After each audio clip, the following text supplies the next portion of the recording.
Hello everyone, my name is Jen. I am the owner of the Evolved Aquarius, and this is going to be a kind of like free preview of what I offer in my mentorship program on my Patreon.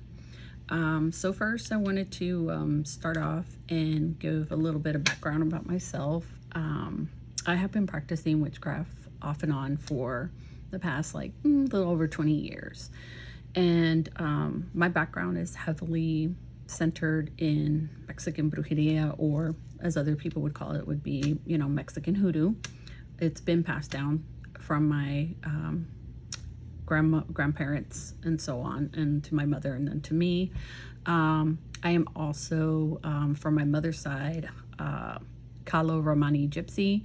So a lot of the divination tools that I used are from my grandmother, like things that have been learned from my grandmother. And she was a natural witch. She was adopted, so nobody taught her. She learned all this on her own, and this is her heritage. And she has given us the tools to use in my family. Although most of us don't use it, I'm one of the few that actually has taken the things that she's taught, and I use them in my practice today. So my mentorship program is a monthly subscription on Patreon. I decided to start doing this just because a lot of people would rely on me and ask me a lot of questions about certain things they were doing. If they were doing candle magic, they would ask me for help or interpretations. They would ask me information on how to do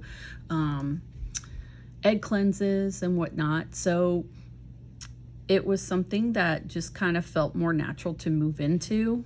Although I don't know everything, I am willing to show what I do know, at least to some extent. There are some things that are going to be closed practices. That's exclusive to my family and my heritage, hence why it's Mexican hoodoo. It's passed on from the ancestors. However, I will be teaching those topics of closed practices, not actually what you do in those practices, but just to inform my students about closed practices and understand the history of where they come from, and why they're closed, because that's something that I feel is an important lesson. Just because there's so much misinformation out there, and I think to be a well-rounded practitioner, you should know and understand a little bit about everything. Even if you're not directly learning the concepts, at least understand what the practice is so that you are able to understand why it's closed and respect it. But I digress. I'm going on a tangent here, and I tend to do that. So you may see me referring to my notes on this lesson that I'm about to give, just so I can stay focused, because I am very much ADD and I am squirrel brain. So I will go on a tangent. So this, again, for those of y'all that don't know me, I'm Jen, and this is just a sneak preview of the type of topics and subjects I'll be teaching in my mentorship program. So, all right, let's dive into it. So I think the first most important lesson to learn before you start doing any type of witchcraft practice at all is shadow work, right? And that should always be the first lesson anybody learns. And I know in the spiritual community, everyone talks about shadow work. It's not like an unknown concept, but a lot of people may not understand how it applies to practicing witchcraft. People associate it more with healing, your healing journey, right? So what shadow work does is it repairs the foundation before you build the walls. So shadow work, like I said, is one of the most important foundations of spiritual development in witchcraft. And, before you can even begin focusing heavily on protection, wards, spiritual boundaries, or defensive magic, you need to understand first the foundation those protections are built on, which is you, the practitioner, right? So that being said, shadow work is the practice of becoming conscious of all the parts of ourselves that we suppress, reject, fear, judge, avoid, or simply just don't even fully understand. And your shadow isn't something automatically something negative, right? It can contain anger, jealousy, fear, insecurity, grief, shame, control, even your sexuality, ambition, power, confidence, even positive qualities that at some point you were taught that you weren't allowed to possess. Witchcraft is a big one in general. It's so shunned with a lot of, I'm on the cusp of Gen X and millennial, and it was so shunned with the previous generations. Like, you had to do this in secret because, like, you were going to hell. That's kind of how it was looked at. And even me, I grew up Roman Catholic, so a lot of the things that I'm doing now would deem me going to hell, pretty much. So anyways, there's that, but we won't go into that. That's going to be other lessons probably further down the road. So the purpose of shadow work isn't to destroy these parts of yourself. It's to understand them well enough that they start operating your life and your magic from behind the scenes, right? Or I said not, yeah, I said stop. I was like making sure, I was like, did I say stop operating? Yeah. So basically stop operating the things like behind the scenes, like controlling and minimizing your magic, basically. So why does shadow work matter? Every person develops unconscious patterns. Maybe you learned that expressing anger wasn't safe, so you suppress it. Maybe abandonment taught you, to cling when you feel someone pulling away. That was a big one for me. Very much like anxious attachment, especially in relationships. I would very much lean anxious. Maybe rejection created a need for constant validation. There's a lot of people that I've known over the years that they just need that constant validation to feel worthy. And, they were already worthy to begin with. Another one, maybe rejection not rejection. Maybe you learned that wanting money makes someone greedy. Being powerful makes someone arrogant. Expressing your sexuality is shameful. Women, we get that a lot all the time. We cannot be, sexual beings. We have to be prudes just to be worthy. But again, that's a whole other tangent. Not going to go down that road. Or putting yourself first is selfish. As a mom, that is a big one for me, because if I don't put my kids first all the time, I'm a horrible mother. At least that's how society views it. And I've learned that putting myself first sometimes is so important because it makes me rested and refocused and regenerated that I can pour into my children more.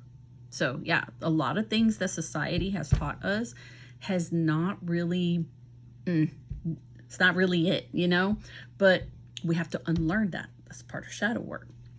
So those belief systems don't suddenly disappear, because we become spiritual. You can cleanse your home all you want. You can light candles. You can communicate with spirits, perform manifestations, read tarot, work with deities, practice protection magic, but you are still one of the primary ingredients in your own magic. So your intentions, emotions, beliefs, fears, expectations, unconscious patterns enter the work with you. So you bring that energy, those things into your workings, right? And so if you don't understand these things or understand these fears, these feelings, if you don't understand them well enough, sometimes you can mistake fear for intuition. It can be seen as also projection of psychic information or an emotional trigger for spiritual interference. This is why shadow work creates a stronger practitioner. So, what is shadow versus your intuition? So, one of the most important skills a practitioner can develop is learning to distinguish between intuition and activated shadow. Okay? And that one's really hard. That one, especially if you're an anxious attachment person, whew, that one is so difficult to distinguish. It takes a lot to learn that, right? So your shadow might say, something feels wrong. I've been hurt this way before. Intuition might say, something feels wrong. I'm going to pay attention, observe, and gather more information first. So shadow is often reactive. It can feel urgent, may immediately connect the current situation to an existing wound. But intuition can also be a strong or urgent, especially when something genuinely requires your attention. But discernment means being willing to examine what you're receiving rather than automatically creating a story around it. So shadow work teaches you to stop and ask, is this something I'm receiving or something I'm projecting? That question can completely change your spiritual practice. So how shadow work makes your witchcraft stronger? So let's start with divination. Divination becomes clear. If you're terrified someone's going to leave you, it may be easy to interpret every difficult tarot card through the lens of abandonment. If you desperately want a particular outcome, it can also become tempting to interpret every positive card as confirmation. So knowing your emotional triggers help you recognize when your own fears or desires may be influencing the reading. And that's something that I've seen a lot of people do. When I give readings, I try to be straight to the point, the good, the bad, the ugly.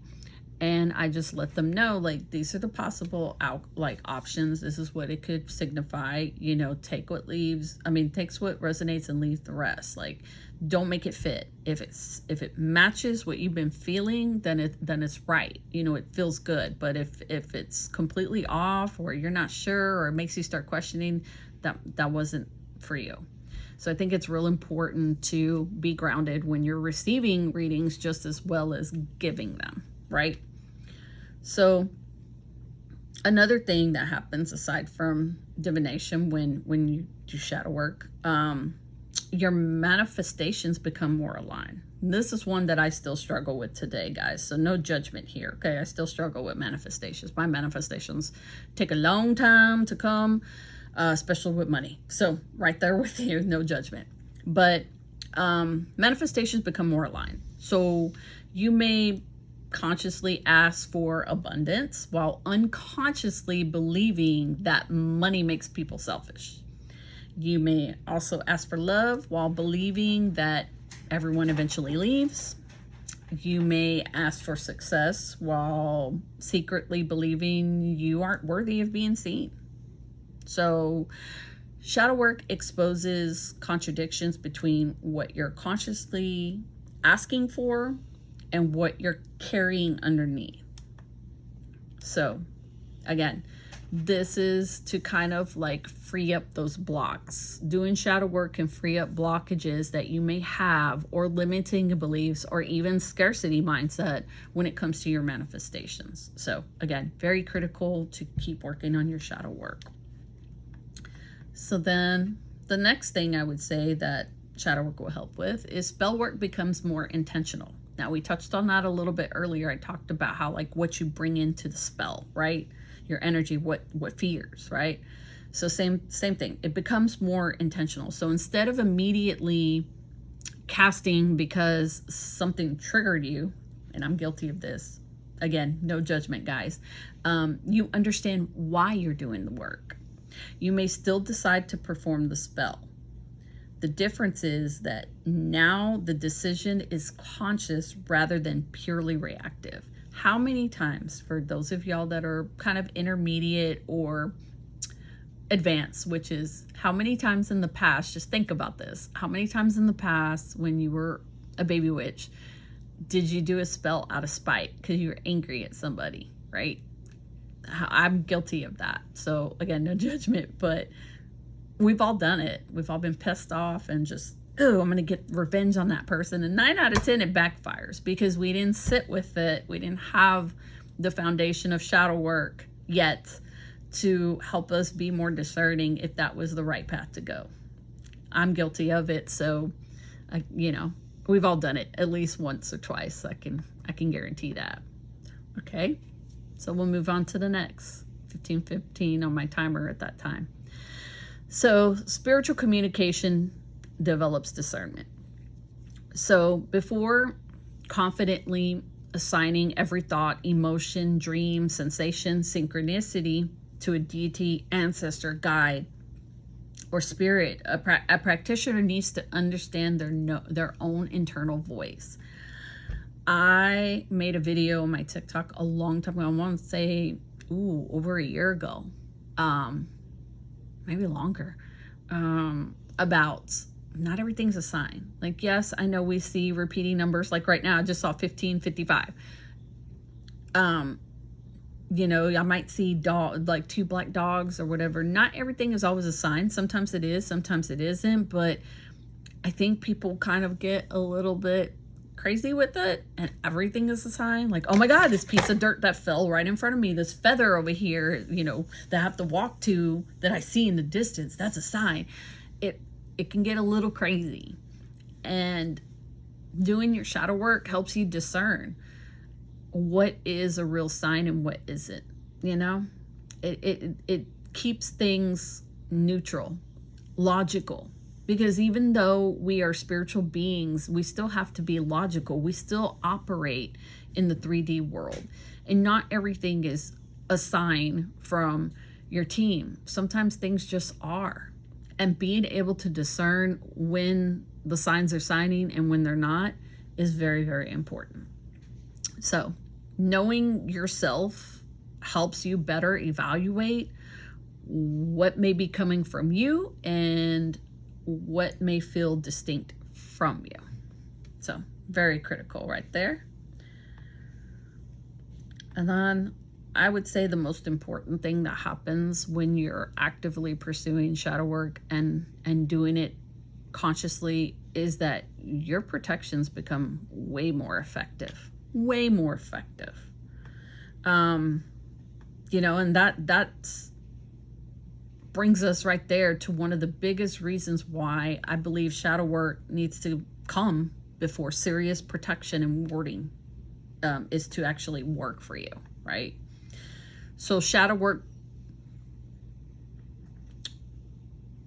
is, again, kind of like your foundation, right? It comes before protection work. But so think of your spiritual practice like a house. Your protection wards are the walls, the locks, the gates, fences, security system around your house, right? But none of those can compensate for a damaged foundation. If there are cracks underneath the house, building higher walls doesn't repair them. The same principle applies to spiritual protection. Your unhealed wounds, unchecked fears, destructive patterns, unhealthy attachments, lack of boundaries, insecurities, and places where you consistently give power away can become cracks in your spiritual foundation. You can cleanse constantly. You can put protection on every door. You can create wards around your house. You can carry protective crystals. I do. It's my moldavite. You can perform all kinds of return to sender work, which I do, by the way. So if you want to hire me for that, hit me up. But if you continuously leave openings through your own patterns, your protection can only do so much, right? Shadow work helps you find those cracks. The healing, boundaries, accountability, self-awareness, change behavior help you repair them. Then your protection work reinforces what you've already built. So we're talking about cracks in the foundation, right? What do those cracks look like? So I've kind of compiled like a little list here.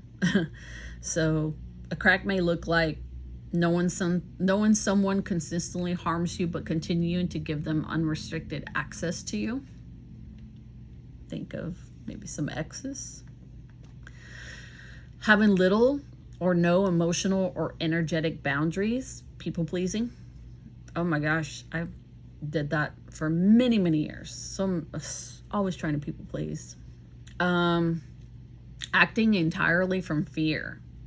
I personally know people that I've kind of called them out on them. They're like, hey, you are sabotaging this relationship before it even got off, from the ground. Like, you're not even giving it a fair chance. You're operating out of fear. I've even told clients that I've read for about that because I could see it clearly in the cards. Ignoring your intuition because acknowledging what you already know would be uncomfortable. I've been guilty of that. I was getting an intuitive hit about, a friendship or a pattern or something, and I ignored it because I'm like, well, maybe I'm overthinking it. Maybe I'm not giving them the benefit of the doubt. Can't be doing that. Like, it's there. Your intuition's there. Listen to that. Allowing unresolved wounds to dictate your decisions. Again, we can talk about the self-sabotaging in a relationship. Basically accusing that partner of doing something that they haven't even done. It's like setting it up for failure. And then, you have constantly giving your power away and expecting spiritual protection to compensate for it. How many times have we done that?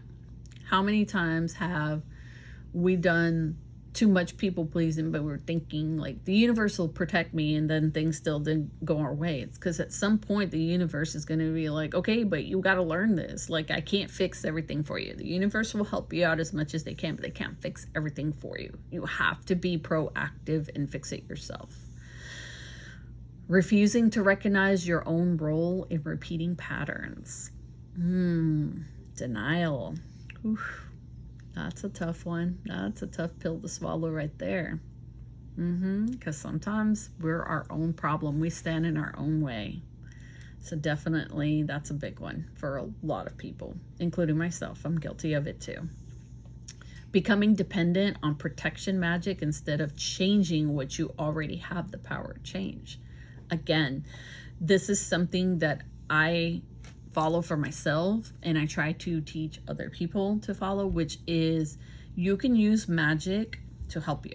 What magic does is it opens the pathway. It changes the energy to remove blocks, but you got to go forward. You got to pass that threshold. You got to walk through the door to get from point A to B, or drive from point A to B. If the roadblocks are moved out of your way, you've got to put your foot on the gas pedal. Like, magic only does so much. You got to be the driver, right? So there's that. And I think that applies with all spell work. Like, you got to be the driver. Just because a practitioner is helping you, or you're helping a client, that client's got to go for it. Otherwise, it's not going to happen for them. So anyways, this is where, shadow work requires accountability. Accountability isn't blaming yourself for everything that happens to you. It's about recognizing the places where you have the power to change something and you are actively using that power, right? So, and I kind of segued into this, but witchcraft should support your boundaries, not replace them. So that's what we're talking about. You can't just do a spell and expect it to fix everything. You have to actively work with the spell too. So a protection spell cannot create a boundary you refuse to enforce. A ward cannot permanently keep someone out of your life while you continuously open the door for them. So I'll give you an example. And I'm going to put my cousin on blast. I'm not going to say which one, but I love her. She'll know who she is if she watches this. But I have a cousin that wanted me to do a cord cutting from a guy, a partner, ex-partner. And she kept going back and forth with him a lot. And she was ready to call it quits officially. So I sat her down. I was like, I will do this cord cutting for you. But just understand that if you go back and you have relations with him again, I say you are going to be soul tied back with him again. Like, it just null and voids the cord cutting. Now, granted, she didn't have children with him, so there's no like blood bond or anything like that. So she could technically do another cord cutting, but I told her, I said, well, not doing another one. You need to be for certain you're ready to cut this cord. And I told her that, and she didn't get back to me. So I'm like, she wasn't ready. Now, she eventually cut it herself. Like, she has left him. She has nothing to do with that guy. But my point is proven. You know, you need to be ready to, like, cut things off. Otherwise, that ward is pointless. Like, completely pointless. So, anyways, moving along. So another thing, a cleansing cannot permanently remove a pattern you intentionally invite back into your space. You can cleanse all the negative energy you want, but if you keep hanging around those people that keep bringing you the negative energy, you're just going to keep cleansing. That's all you're going to do. Like, you need to cut off what no longer serves you. That's part of shadow work, baby. Cut off what no longer serves you. And that includes people, and it can include family. I have cut off so many members of my family. I hardly talk to any of them. Moving along. So, and protection magic should never become a substitute for mundane action when mundane action is available. So you can't use magic for every single little petty thing in your life. Like, you've got to be proactive. You've got to actually make stuff happen for you. You can't just, you know, I'll just do a spell. I'll just do a meditation. I'll just ground. I'll just do, no, like, you got to be proactive in your life too. Like, magic can't come and save you for every single thing. You got to be on top of your ish, man. You got to, like, stay on top of your game too. Like, this is what you need to be doing. You got to keep evolving and becoming the best version of yourself possible. So that being said, so your magic and your actions need to agree with each other. If your spell says you may not enter, while your behavior says come back whenever you want, you're working against your own intention, right? Protection should reinforce your boundaries and not become responsible for creating them. That's on you. You've got to enforce those boundaries. So, next thing would be protection without discernment. If you don't understand your triggers, fears, projections, insecurities, unresolved wounds, it can be very easy to misidentify internal discomfort as an external spiritual interference. So I've personally known people that have gone into what I call spiritual psychosis. That's my term for it, where they get a little too much in their ego and they think that they are this high and mighty spiritual person, leader, whatever, and everybody's out to get them. Anything that feels bad to them or their money's not doing so good, it's because somebody's doing something against them. And it's like, not always. If they're unwilling or in denial to see some of the patterns and the things that they're doing, the universe is trying to kick them in the butt and be like, hey, you're not doing what you need to be doing. So I'm not going to grant you what you want. So yeah, your money's going to dry up. Yeah, you're going to start having problems with your partner. You know, the universe is not going to catch you for every single thing. You got to be proactive and working on fixing those things, you know? So you might assume someone is sending negative energy when you're actually experiencing an emotional trigger. You might think a ward has been breached when something mundane has happened, like something small, like, oh my God. And it's like, no, that's not even what it is. That's not even what it is. You might interpret interpersonal conflict as a psychic attack. A lot of people I know thought that, and I've had to tell them, no, this is just you. This is your wound that you need to work on. It's not a psychic attack. And they were very upset with me for saying that. However, it was true. And when they finally broke out of it, they were able to see what I was trying to tell them. And they're like, you know what, Jen, you were right. You were absolutely right. So you hear my dog snoring in the back. She is dead asleep. It's hilarious. You might mistake anxiety or fear for intuition. I have done that. I'm very guilty of that one. That one's my vice. Now this doesn't mean, I want to clarify, this doesn't mean that spiritual protection is unnecessary. Protection is an important part of witchcraft, but discernment needs to come first. A practitioner who understands their shadow will ask these questions, okay? And these are really important questions, so I'm going to go through them because I listed them here. Is this mine? Ooh, that's a big one. And especially for my practitioners that are twin flames on the twin flame journey, sometimes you are feeling something and you have no idea where it's coming from. You're having a wonderful day, but you are anxious and freaking out on the inside for no rhyme or reason. You're like, what the heck is going on? I'm having a fantastic day. Why would I feel like this? Is it yours? Is it yours? Or is it your divine counterparts? Something to think about. Again, so then this leads to the second question. Is this someone else's? Could be. Might not be just your divine counterpart. Could be your kids. Could be, if you're not in a twin flame, it could be your soulmate, it could be your mother, it could be anybody. You're experiencing someone else's energy around you that they're feeling, right? Is this mundane? Is this something small? Is this something petty, basically? Is this spiritual?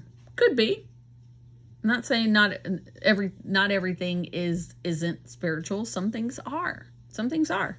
But again, these are the questions you have to ask yourself so you can figure out for sure what you're feeling is actually a spiritual attack or something that you need protection from, or it's something that you're experiencing that belongs to somebody else or something you need to work through. And then the way you do that too is you ask these other two questions. What evidence do I actually have? This is where logic comes in. It's still important to have, logic while being a spiritual person. Like those two things work hand in hand. It keeps you grounded, right? And then the last one, what truly needs to be addressed? So from what you're feeling, if it's someone else's, what do you do about it? You ground, you release it, maybe try to help that person. Or if you aren't cool with that person, maybe send it back. They're like, this is not mine, leave me alone. There's many ways to deal with it, but the point is these types of questions help you discern that and figure out what you need to do to fix the situation. So you cannot confidently identify what doesn't belong to you until you've spent time understanding what does belong to you, right? And here's something else. This is another important point. Your shadow also holds your power. And this is something that I preach all in my TikTok videos. I talk about myself. I've learned to accept my shadow side. I walk hand in hand with light and shadow. I'm like in the middle ground. Even in my witchcraft practice, I consider myself a gray witch. I'm not above doing baneful magic if I need to, but I also do a lot of light magic. Most of my magic is light magic to help other people heal, for protection, love, self-love. But when need be, I will do a return to sender. When need be, I will do a doom candle. When need be, I will do transmutation of people. I did one last night for myself and my divine counterpart. Anybody who runs their mouth about us will transmute to abundance for us. Like, those are things that I'm not above doing, and that's walking the middle path, right? So shadow work should never become an endless search for everything that is wrong with you, because sometimes what you've buried is exactly what you need. Someone, taught not to be angry may have buried their ability to defend themselves. My cousin is one of those. She was bullied a lot, and I always had to defend her. And I'll be honest, it was kind of exhausting because I was always having to defend her, and it just the lesson kept happening to where she kept getting bullied, whether it was a new person or new job, whatever. It's like there was always something. And finally now, and she won't mind me saying this, she's going through therapy. She's learning to use her voice. And this woman that has been bullying her at her job is about to get fired because she got caught on all the ugly emails that she would send to my cousin and how awful she would talk to her. And the president of the company saw this. I told her, see? And I told her, I said, as soon as you started using your voice and standing up for yourself, look at what happened. The universe is moving people out of your way. Not only that, the president wanted to talk to her about possibly compensating her more financially, which, yeah, it may be to kind of like shut her up or whatever, but the point is, it's like she's getting a raise and her bully's getting tossed to the curb. And I didn't even have to do any witchcraft for that. It just happened on its own. It's her using her voice, standing up for herself. So there's that.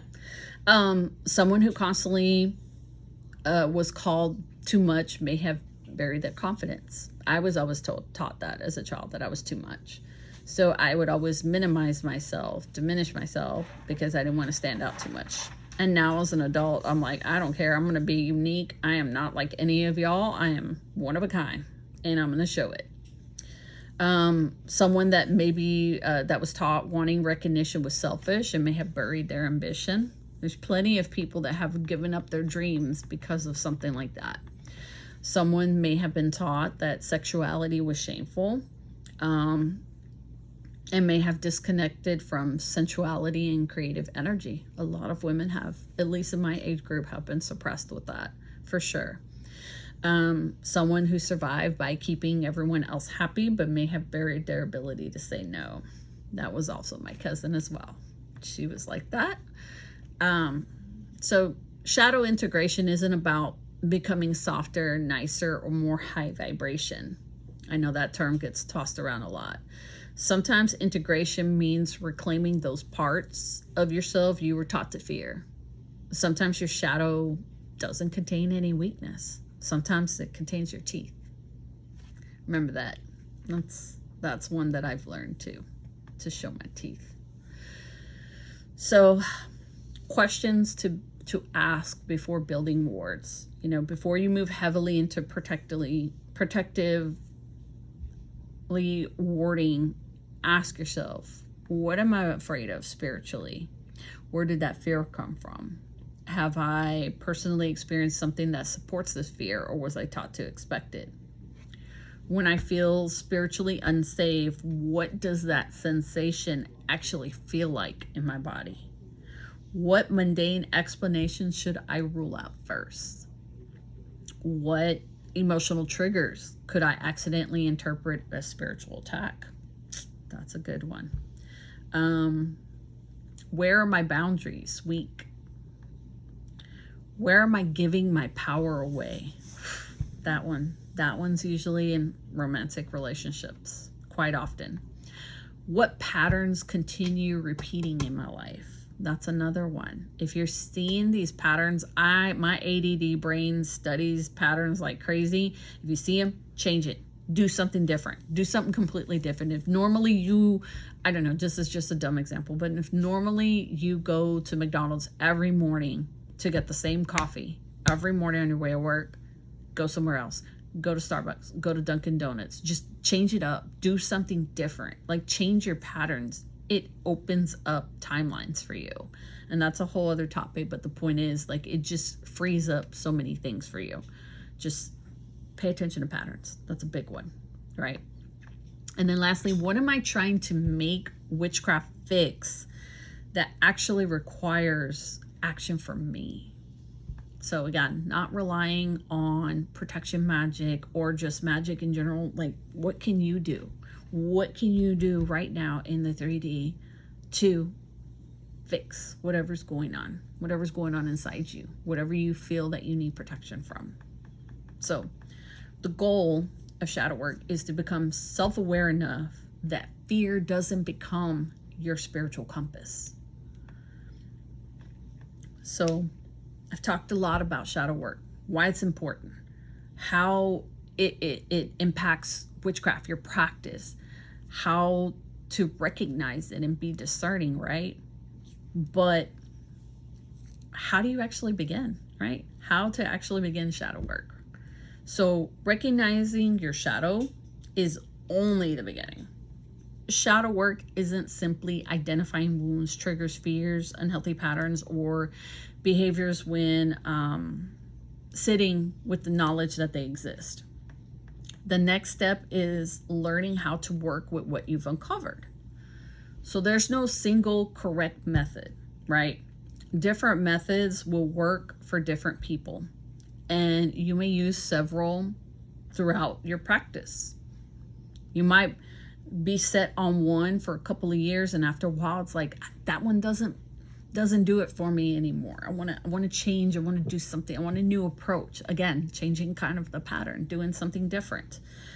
But the first and foremost that everybody goes to, the number one, is shadow journaling. Okay, so journaling is one of the most accessible ways to begin, because it allows you to have an honest conversation with yourself without immediately filtering what you're feeling. So when something triggers a strong emotional response, start with what happened, then go deeper. What did I feel? Why did it affect me so strongly? What story did I immediately tell myself about what happened? Oof, that one. What was I afraid this situation meant? Like, what was it? What story was it telling me? When have I felt this way before? Childhood, maybe? Teenager?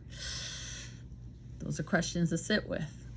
Does this remind me of a relationship experience or wound from my past?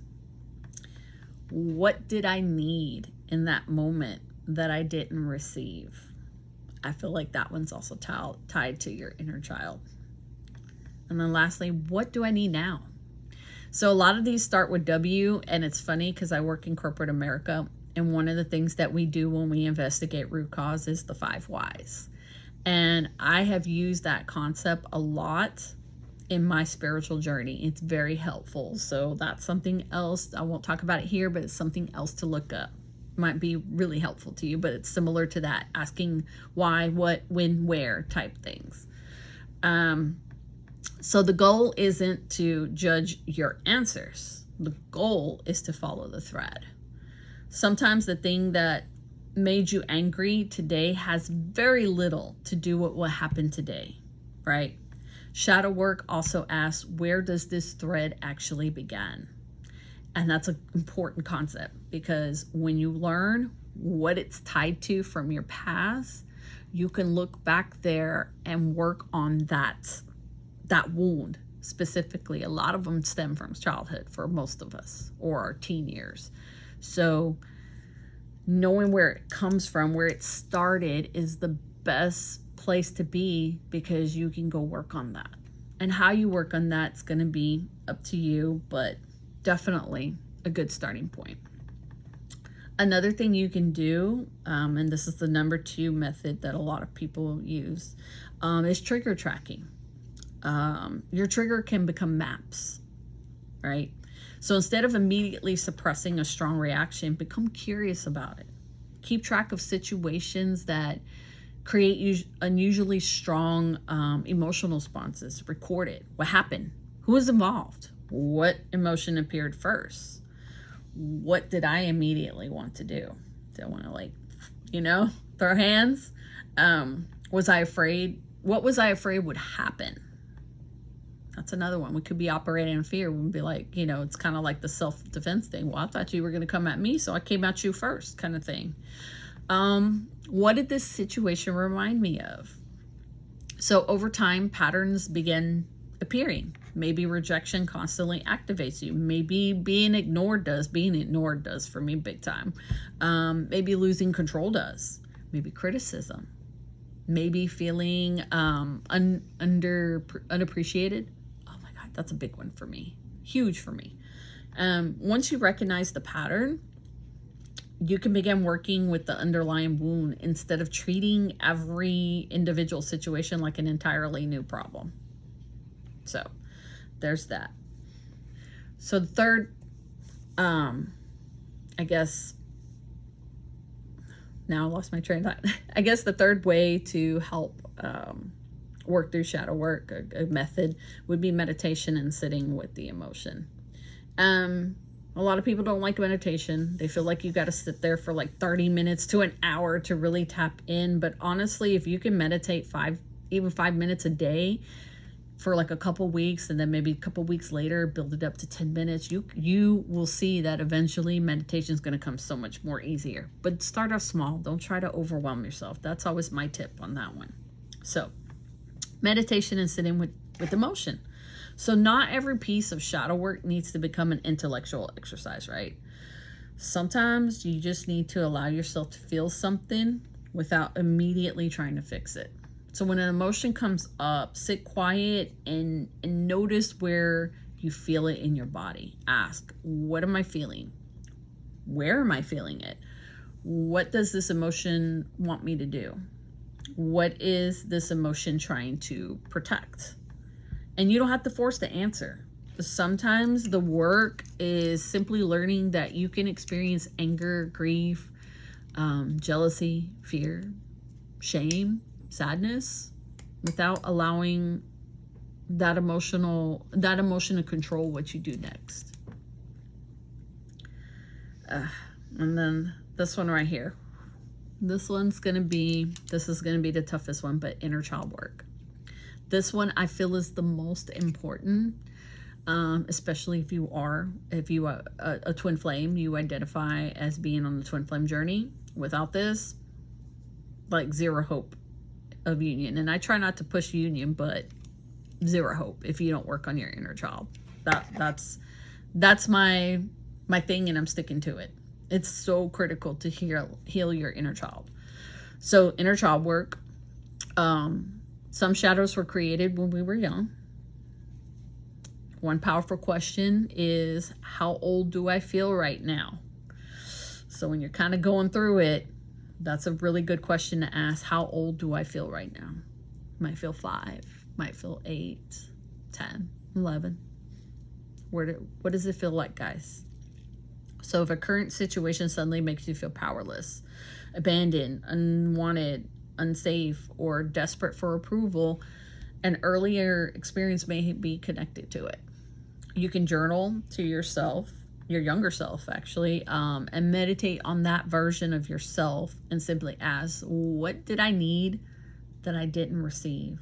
Then ask, how can I give some of that to myself now? That might mean reassurance, safety, boundaries, validation, permission to feel, or permission to say no. It can look any of those ways, right? So inner child work is critical. My friend Harley Chicks is really great at doing inner child work, and she's somebody that I recommend. She's also in my instructor tier. So I may have her in the future as a guest on my Patreon, and when we do live classes, and I'll touch on that at the end of this video. But I want to finish what we're talking about, the shadow work, because we got a little bit more to go. So the 5th method of shadow work would be to examine your projections. This is something that I notice a lot of people, when they get in their spiritual ego, are unwilling to do, right?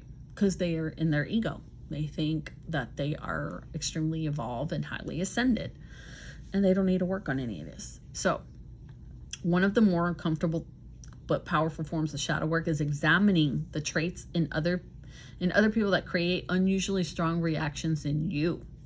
Ask, why does this behavior bother me so much? Sometimes the answer is simple. The behavior is genuinely harmful. But sometimes another person is expressing something you've forbidden within yourself. Ooh, that's a tough one to accept, right? Maybe someone's confidence looks like arrogance because you don't feel permitted to take up space. Oof. Ouch. Those kind of hurt. Maybe someone's boundaries look selfish because you learned that saying no makes you a bad person. Maybe someone's sexuality makes you uncomfortable because you were taught to suppress your own. Not every irritation is projection, but some of them are mirrors. So learning the difference requires honesty. That one's a hard one, guys. Woo! Ouch. I felt that. Number 6, practice a different response. Shadow work will eventually have shadow work eventually has to leave the journal, right? Awareness without changed behavior can only take us so far.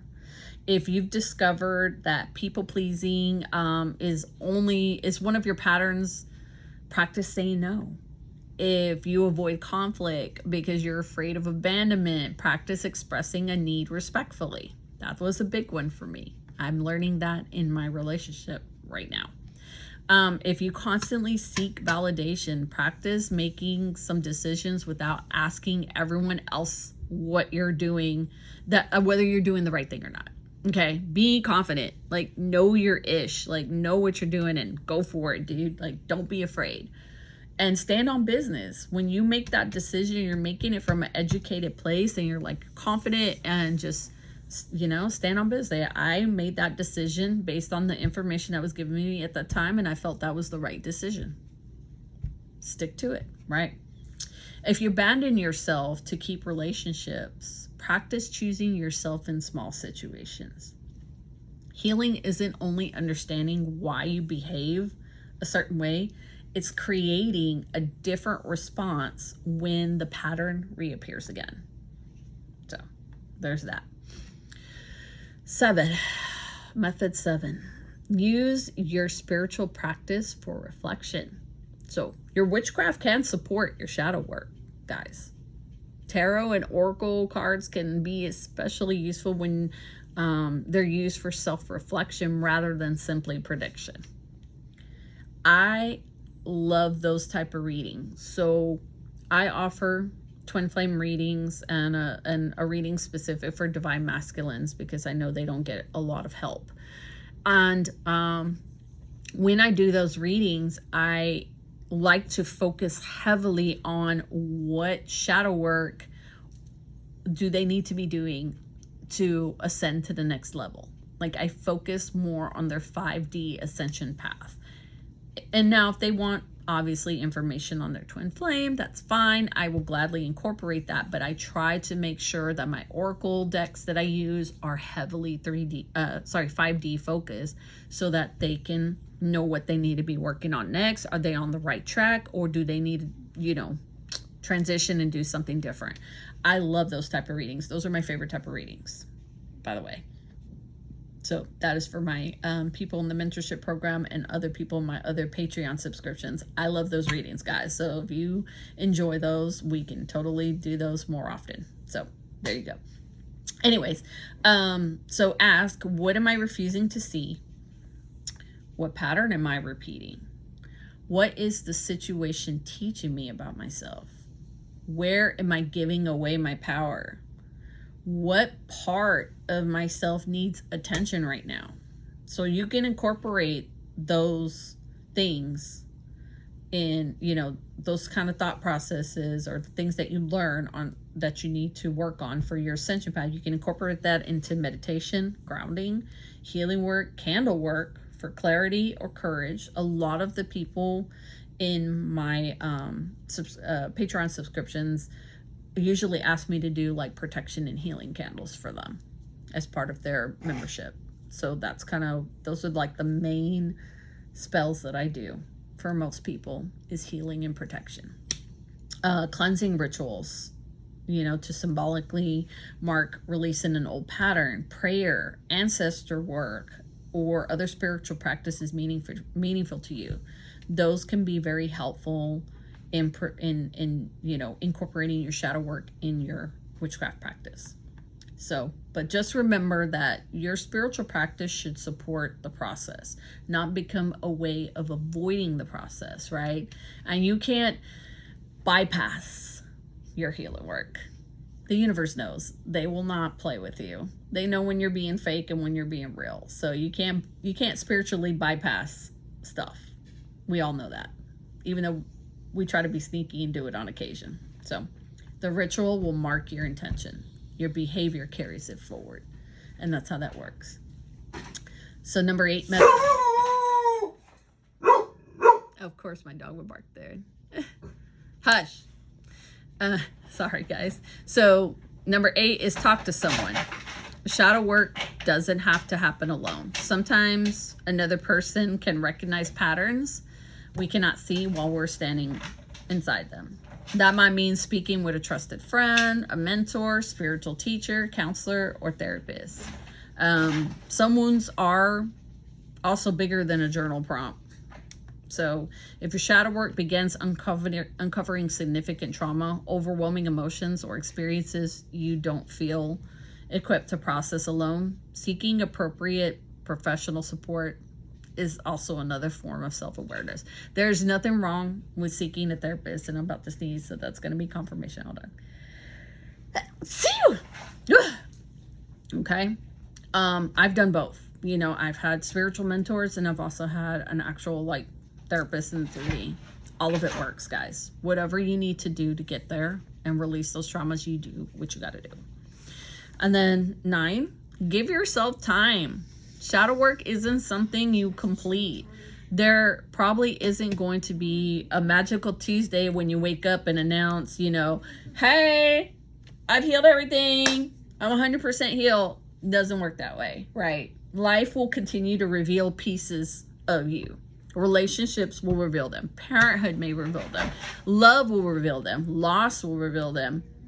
Success will reveal them. And sometimes you'll discover another layer of something you thought you already worked through. And the goal isn't perfection, guys. The goal is awareness and integration.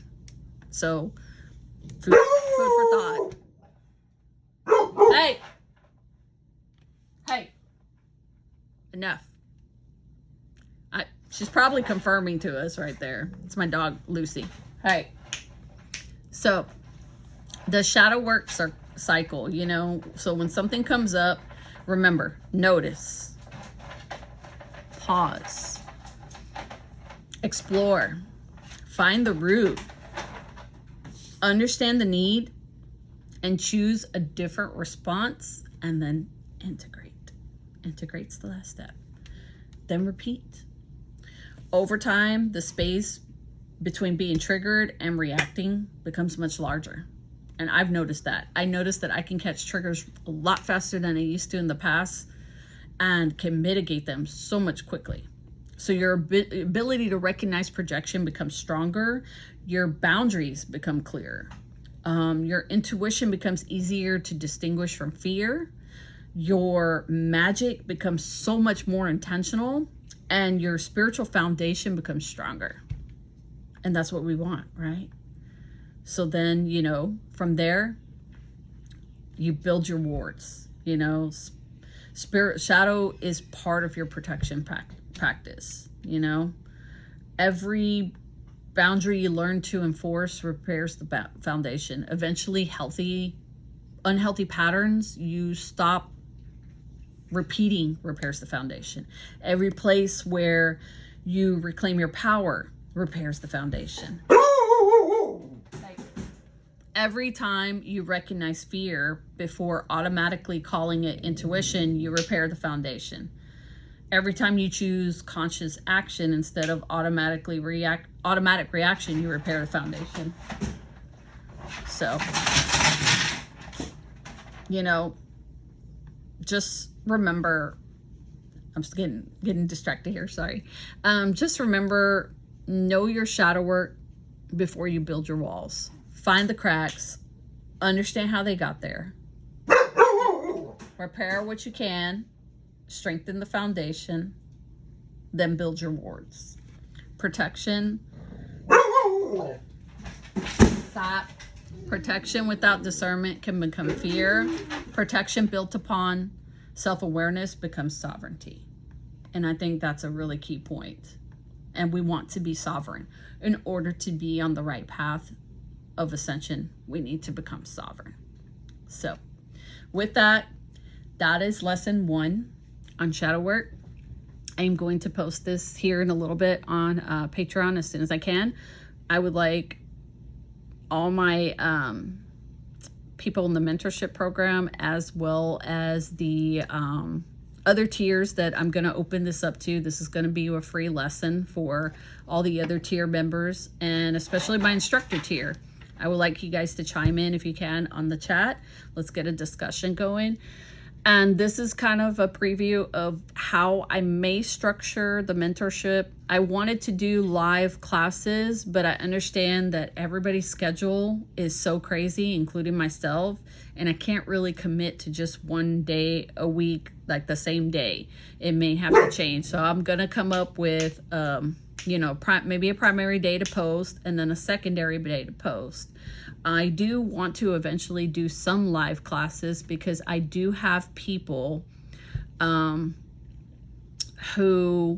I would like to bring on as guests. That's why I have the instructor tier. I also have relatives that are really great in certain practices that when we get to those subjects, I would like to have them discuss it.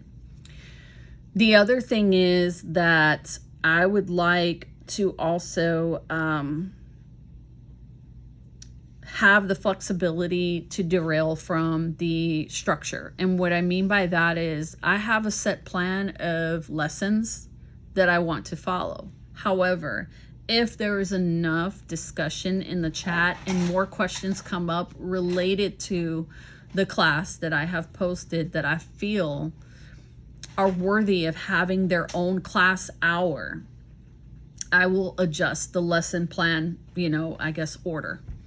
To add that in, because I think it's important to meet the needs of my students. If they have additional questions and really want me to focus on, a particular topic that's kind of like a branch or subtopic of what we just talked about. So just to give everyone, kind of like an idea, definitely want to go, this is shadow work. I think this is a good starting point. A good place for my students to start, and then I will move into protections, and then we will move into using the elements in your craft as a form of casting your circle. We'll talk about casting the circle, each element. Eventually, I want to go into such details of creating your own herbal mixes, what oils do you use to dress your candles, how to make your own candles, also how to carve, how to dress your candles, how to set up your altar, what kind of, I guess you could say substances or medias you can use to represent the water element, to represent the earth element, to represent the fire element, the air element. There's so many other options. I want to talk about the different types of practices. There's Santeria, there's voodoo, there is hoodoo, all the different types, right? So I want to go into detail of those, what they are, the history of them, why they're closed practices, and if there is a possibility for anybody to ever become initiated. And as we go through those, I want to teach about the different lawas for voodoo. I want to talk about the different orishas, right? Goddesses, gods. I want to go into detail of that. I'm going to go into detail of crystals. Learning about crystals. I use crystals a lot in my rituals. So each of them have meaning, their color, the type of crystal, what are they good for? Dirt. I want to talk about using dirt. So many different things. I mean, I'm just kind of like giving you a really big overview, but it's going to be a progression. And as more people join the mentorship program, they will have access to these other videos, and I will ask them to get caught up, because I've been in another mentorship program and I feel like I didn't get much value out of it, because every time a new group of students would join, we would go backwards to more like mundane topics that were kind of early in the beginning, that were part of the foundation. And I feel like we were never getting past a certain point of learning. We were kind of like circling back a lot, and I don't want to do that for my students who have been in the program for a while. I don't want them to have to go backwards. I want them to keep going forward and building on the foundation that we've already created. And, it'll be kind of like a homework for any new student that comes, like you have to look back through the old videos. But that's as far as the mentorship program goes. If this is something that's not for you, but you're interested in receiving readings and spell work, please review the other tiers. I have 3 other tiers that are probably, maybe more affordable. You will get a reading, a candle, ritual, depending on which one you choose. There's a book of the month club. that we have, and I post that for all tiers. All tiers have availability to the book of the month. I will pick a book that I'm either reading or have read, and we will talk about it. I will discuss what it's about, what it's, what is an overview of it, how I think if it's helpful, if I think it's a good book or not too, because some of them may not be. And I will have, there's a forum. You can chat about it. If you buy the book or you've read it, feel free to talk about it. For my higher level 2 tiers, we have spell of the month. So I will post a spell for you to try or just save, or, whatever for the future. So there's a lot of cool stuff on my different, mentorship, or I should say not mentorship, sorry, subscriptions on my Patreon for everyone. There's something for everyone. I have also opened up my store in the past couple months. I have all kinds of witchy products. I'm sure you can see like a bunch of my inventory back here. I'm going to be creating spell kits. I recently created this Dream Mojo bag. This is really cool. It has crystals and herbs and a white feather with a little booklet. Tells you how to use it. This is for dream protection. Since we're talking about shadow work leading to protections, this is good for you to use every night under your pillow or by your bedside to protect you in the dream realm. That's something that's important as well. But we'll talk about stuff like that further on in the mentorship program. So for those of y'all, like I said, if this is your first time seeing me, welcome. Thank you for sitting through this. And for my people who have been with me forever, love you guys. Thank you so much for always supporting me. And as always, I hope this helps. Thank you.